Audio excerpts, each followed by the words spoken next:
Hey, what's up? It's Matt in Japan, and welcome back to my channel. And today I'm bringing you from the studio series Bumblebee the Movie. This is Core Class Shockwave.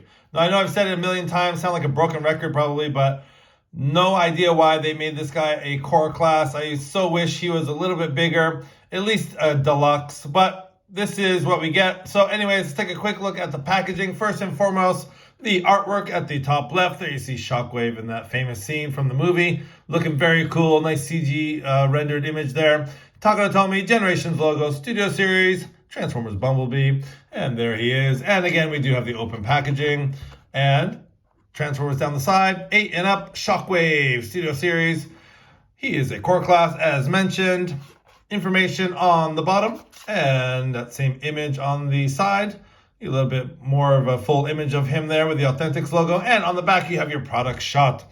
And he converts in 13 steps to his sort of H-Tank mode. So he's looking pretty cool. Yeah, I was kind of on the fence about this guy opening him up or not. I will be doing some comparisons with him in the Combiner Wars Shockwave in a few minutes here. But first and foremost, let's get this guy opened up and see what Core Class Shockwave is all about.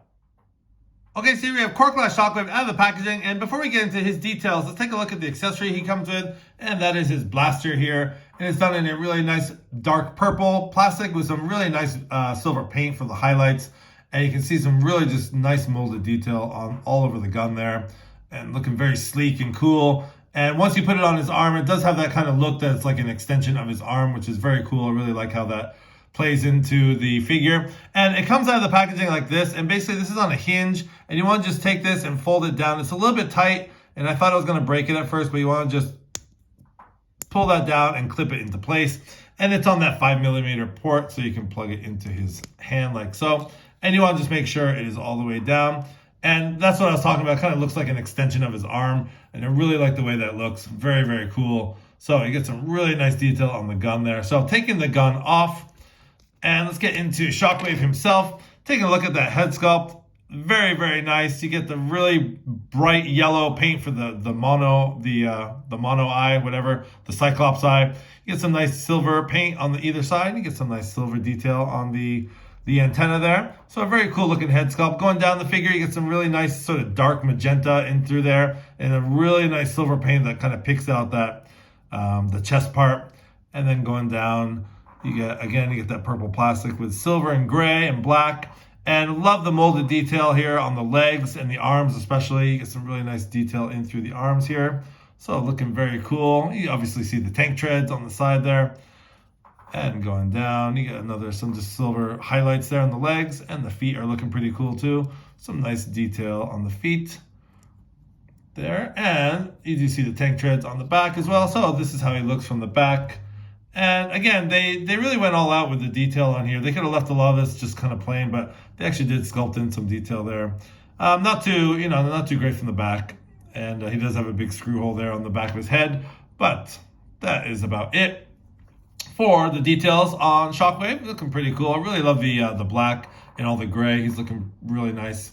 So anyways, let's get into articulation. His head can do a full 360, and it's just, there's really not a lot of movement on the head. It can't go up or down. It basically just on that mushroom peg and can just spin around like so.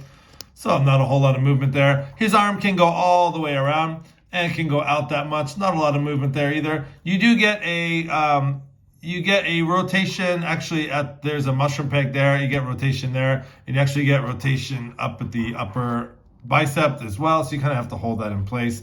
And there is about a 90 degree at the elbow. There's no there's no hand articulation. So getting those out of the way. And as well, there's no waist articulation.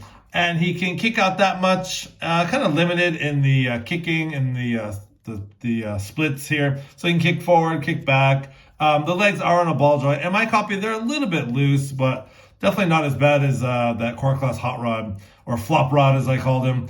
And then his knee bend is about 90 degrees, a little bit less than 90 degrees. And he does have some articulation at the feet because of transformation, but they do just basically go up and down like that. And there is no ankle rocker joint on this figure. So anyways, I want to bring in the Combiner Wars Shockwave. I want to say it was like the Scout class, or I forgot what they were calling it back then. But anyways, bring in that guy here just for a quick comparison. Here he is.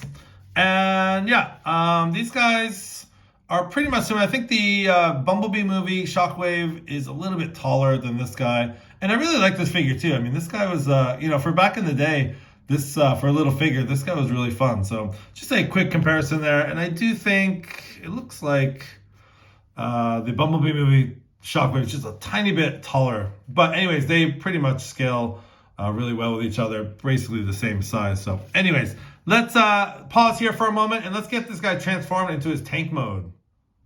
All right, so you have Core Class Shockwave all transformed into his tank mode, and the transformation was pretty easy, pretty intuitive. I looked at the instructions, but I could pretty much figure out where things went. And you can see from the alt mode here, it's not the greatest alt mode. I mean, again, with these alt modes for this line, it's kind of an afterthought, I think.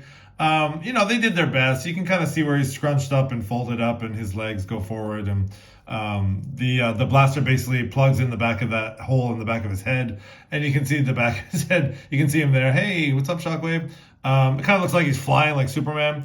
Unfortunately, the fists are just kind of hanging out the back. But, they did their best, I think. Again, with the Soundwave alt mode as well, it's kind of, they didn't have a lot to work with. So, again, we didn't see the alt modes in the movie. So, it is what it is. Anyways, that is what it looks like. And, I mean, you get some nice sculpted detail on the tank treads and things like that. Not a whole lot that you didn't see in robot mode. I don't really have a lot to say about this alt mode. It's kind of is what it is.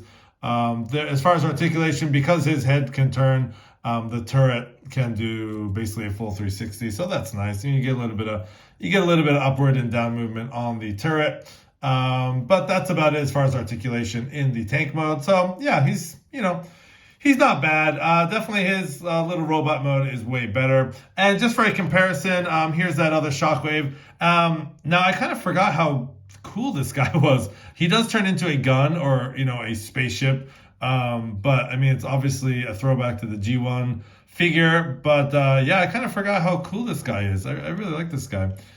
So anyways, just a quick comparison. The Combiner Wars obviously is a little bit taller than the new Studio Series Shockwave, but it is a totally different form in itself. So just kind of a quick comparison side by side of sort of mini Shockwaves there.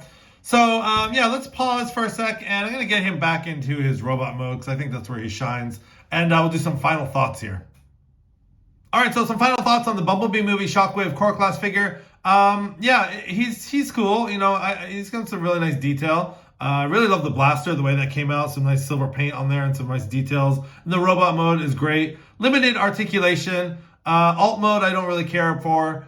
Not going to be displaying him in the alt mode anyways, but overall, yeah, not bad. The only thing the only problem I have with this guy is that he's too small. I really wish he would be a little bit bigger, at least a deluxe class, so he could scale with Soundwave and the other figures in the line. So, not sure why they did the tiny core class for this guy, but anyways, it is what it is. And he's worth picking up. I think it's kind of a nice update to the old sort of Combiner Wars mini Shockwave that I showed you there. So anyways, this has been the review for Studio Series Bumblebee Movie Core Class Shockwave. This is Matt in Japan. Thanks for watching. Please like, comment, and subscribe. Have a great day.